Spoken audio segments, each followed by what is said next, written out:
पूर्णमदच्यते पूर्णस्य पूर्णमादाय पूर्णमेवावशिष्यते. So we were discussing last time how to manage our mind. Now let us go a little beyond that. In our ancient wisdom, the entire universe has been divided into two parts, Prakriti and Purus. Prakriti means that physical existence which is there all around us. We discussed about that, the five elements of nature. We call them Panch Mahabhut. That is Akash, air, fire, water, and earth.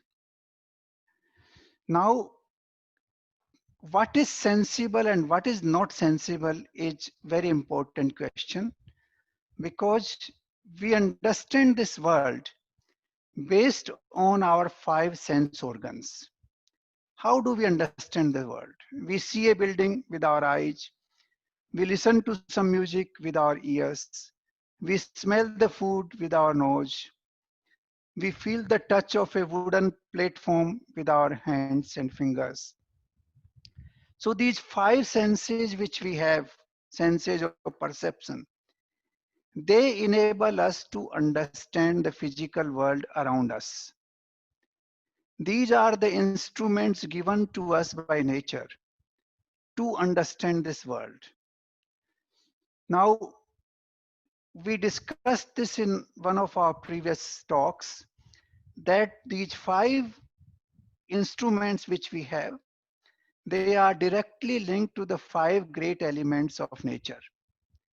Just to recall that, this, the sense of hearing is linked to the sky, to Akash. The sense of touch is linked to air. The sense of fire is linked, the sense of sight is linked to fire. The sense of smell is linked to earth, and sense of taste is linked to water.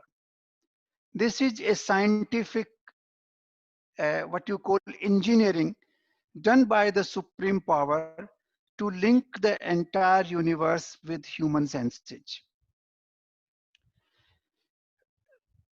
We rely on these senses too much sometimes. We feel that whatever our senses are telling us is the ultimate reality. And that is what we are going to talk about today. It is not the ultimate reality. These sense organs are designed to enable us to live in this world, to preserve our body and our life. It is basically to meet our security requirements and not to give us the picture of the reality. Let's take a few examples. A child has the same sense organs as we do. His perception of a chair or of a house or of another individual is so different than your and my perception. A woman, when she looks at a painting or looks at a bird singing, her perception of the things her is so different than your and my perception. So the perception of the reality around us changes with age. As the age advances, you will find there's a gradual change in our perception of the reality around us. Similarly, the male-female combination also changes the perception of the world around us. The female has a different perception, male has a different perception. Similarly, for example, you see a city in the morning, it looks so different. In the afternoon, it looks very different. In the evening, it looks totally different. So even the phases of the sun, they impact the reality tremendously. You can never see what you see in the morning hours and what you see in the evening hours identical. It is impossible. And that is why the perception keeps changing with the phases of the sun. Similarly, with the phases of the moon, the perception changes as well. And most importantly, the perception changes with the state of mind. If somebody is emotional, he will have a different perception. If somebody is absolutely, you know, down to earth, his perception would be very different. Somebody who is suffered a setback in life, his perception would be very different. And therefore, the perception of a person through the same instruments available at our disposal changes constantly. They are not reliable in that sense because they give you an idea of the reality, but they do not tell you what the reality is. Similarly, the perception also changes with distance. If you look at a city by helicopter, you would see a different city. When you go on the aircraft, you will see a different city. When you come down and walk in the streets, you will see a different city. So all these perceptions keep changing constantly depending on variety of factors. And they do not give you a clear picture of reality.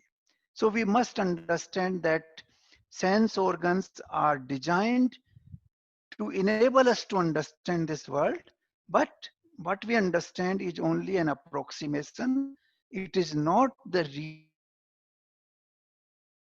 what I said, that the sense organs enable us to understand this world, but they are not completely reliable because they keep changing with the change in our age, with the change in the distance, for example, the change in the state of our mind, the emotional makeup of a person, and a variety of other factors. Even the sun cycle affects those changes. So, what we understand from sense organs is an approximation of the world around us, not the reality. So, this is one thing we must be clear about. The second point I want to emphasize is that as and when the things become smaller and smaller, they become more and more powerful. For example, our body is gross, it's a big body.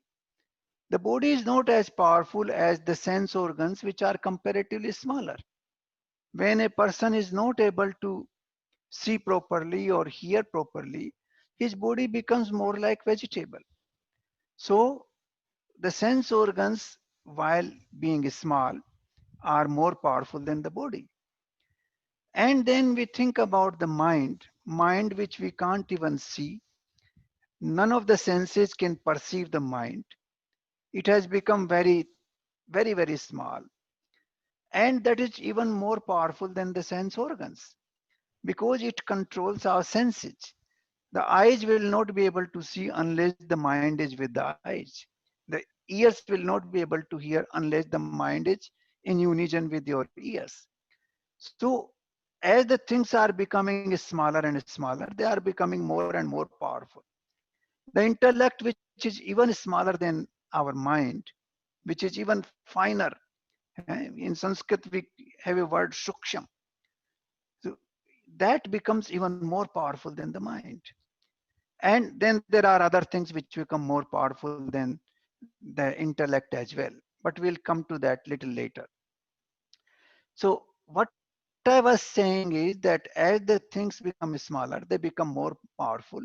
This is also a proven fact in the modern science that as you break a matter into small atoms and then you further break into subparticles, they become more and more powerful. Actually, the atom bomb which we have in the world is precisely because of this theory. Similarly, in the nature, as the things become smaller, they become smaller. Smaller, I don't mean to say in size. Smaller, I mean to say uh, in sophistication. It's exact Sanskrit. For example, Akash is the suksham of all the five elements. It is the most powerful of all. Everything originates from Akash. It gives birth to air, the air gives birth to fire, fire to water, fire, water to earth. This is also scientific. We have seen in our science textbooks that once upon a time there was but a ball of fire. And then everything froze and became icebergs. And then earth was formed from that icebergs. So you can see that from the suksham, it starts becoming gross and gross and gross. So the second principle of sensibility is that as the things become smaller, they go beyond our perception, but they become more and more powerful. This is this is the fundamental law of nature. As they become more subtle, they become more and more powerful. Now, we talked about Prakriti and Purus. So Prakriti is the one which is physical, which is sense organs, and we understand this universe through that perception of our senses and the nature with us. But we never understand what is behind all that, because the things which are behind, they are not visible, they are not sensible, they are insensible. Let me give you one or two examples to make it more clear. We see a big tree, big banyan tree standing in front of us. We see its roots, we see the branches, we see the flowers, everything. But it stands on the roots, which we never see. And we don't think about the roots when we see the tree. The tree will not exist unless the roots are there. You cut the roots, the tree will fall. You cut the branch, they will come back if the root is there. So the root which is not visible, which is away from our sensible organs, is the one which make the tree stand and grow. Take another example of a large palace. We go and see the palace. We see the bedrooms and the drawing rooms and dining rooms and chandeliers, and we see everything which is there. But we always forget that the foundation on which this palace is standing is making it stand. As soon as the foundation goes away, there is no palace. It will fall apart. And therefore, the foundation that everything that exists has something invisible behind it which makes it happen. We were talking about our body. We can see our body, we can see our senses, we can, also understand our mind to some extent. But what is keeping it together is something invisible, because when a person dies, what leaves that body, we don't know, but everything falls apart. The body falls apart, it starts decomposing. The senses do not work, the mind stops functioning, the intellect has disappeared. So there is something invisible which keeps it together. So we took the example of a tree, we took an example of a building, we are taking the example of human body. You will find that what is sensible, what is visible, what we can see with our sense organs is there, but it is there because there is something insensible behind it, which we do not see, which we do not understand properly, and that is what keeps that sensible together. Now, this is the a secret of our existence. Every time we must understand that whatever is visible is only manifestation. The actual power behind that manifestation is somewhere else. Take the language which I am speaking right now.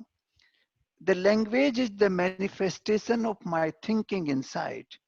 My thinking inside is not known to you, but when I speak, it is manifested and it is known to you.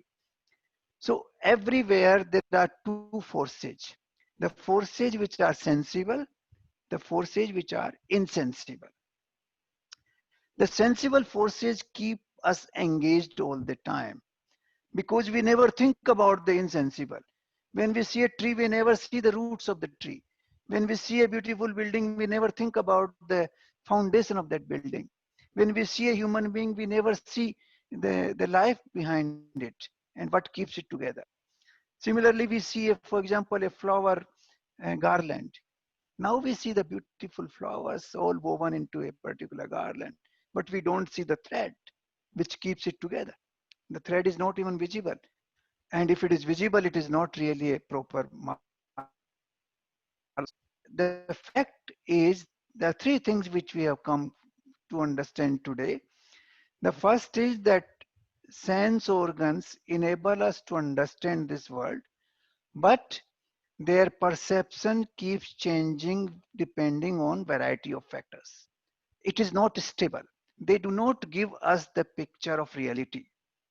They give you an approximate version of the world around you. That is one. Second is, as the any existence becomes smaller and smaller, it becomes more and more powerful. Let me illustrate this particular thing a little bit further. For example, we take food. Food is gross. Food is essential for us to eat. Without food, we cannot survive. But water is less gross than food. It is suksham compared to food. Water is more essential for us for survival than food.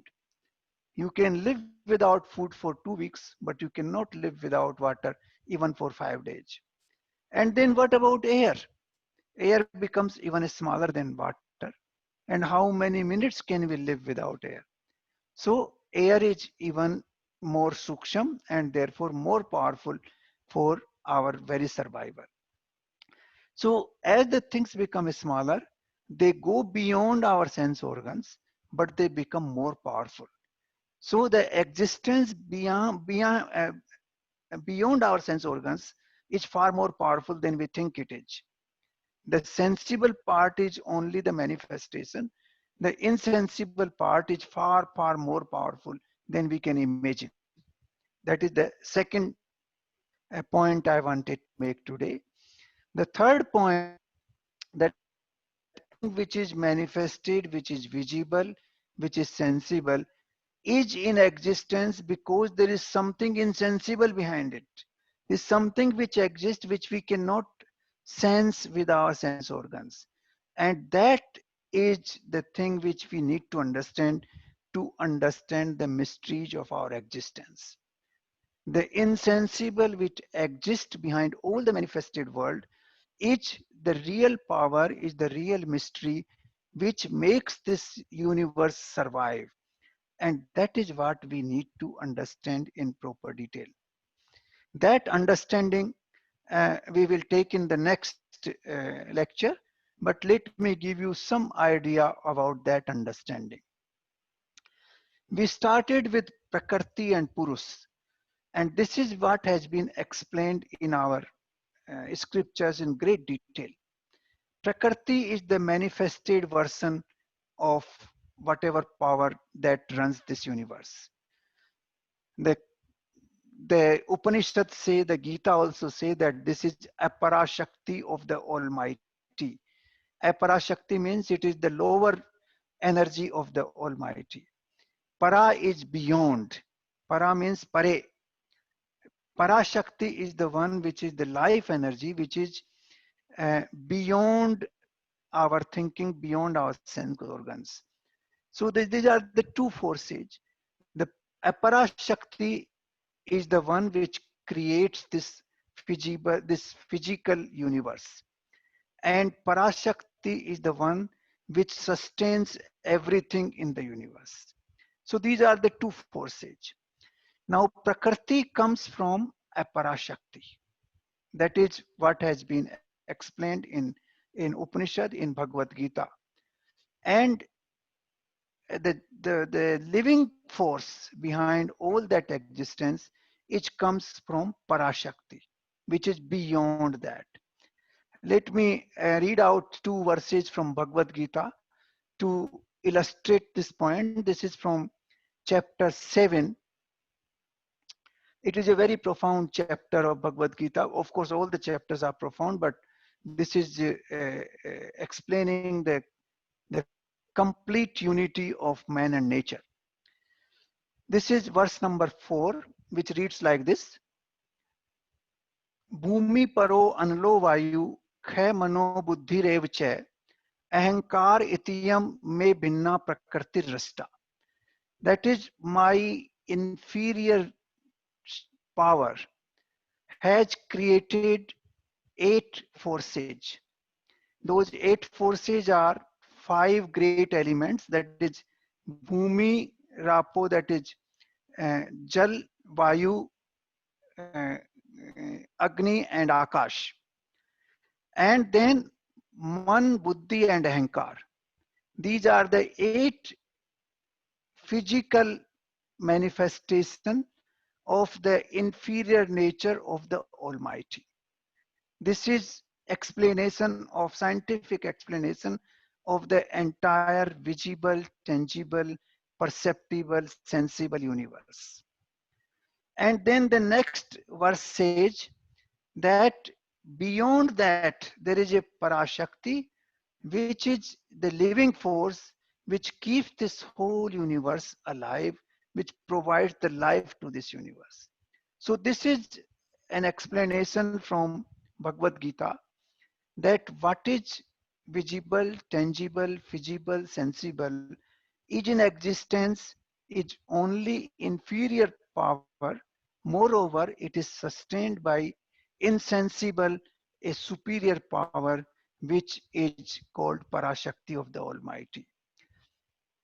Now, this is, in a sense, the mysteries of universe, the mystery of life. Don't be carried away by what is visible, what is sensible. You have to think what is behind it. For example, take an example of a corporate house. Now you look at the corporate house, the people have big building, great office, they have great marketing strategy, but you will not understand that corporate house from what is visible outside. You have to see who are the people running that corporate house, what is the capital base of that corporate house, what is the technological base of that corporate house, what is the manpower behind it. All that which is not easily visible to an outsider, you have to investigate to understand the real nature of that corporation. Exactly the same way, to understand the near real nature of our own existence, we have to understand this invisible, insensible, intangible forces which are behind us. So I think today I will confine to these 3 points of sensible world, that sensible is not stable, it is only an approximation of what is existing. We get an idea, but we don't get an idea of the reality. And these perceptions keep changing with time, with emotions, with people, with distance, with variety of other factors. And then we understood how the things become more powerful when they become smaller and smaller. And thirdly, that we have something invisible, insensible, intangible behind everything which is visible, which is sensible in front of us. And the real power lies in that insensible. And that is what we need to understand. I think that is a topic which will take little time to understand. So we will devote one full session to that topic next time. And with that, I would like to, end my talk with you today. If you have any questions, please let me know.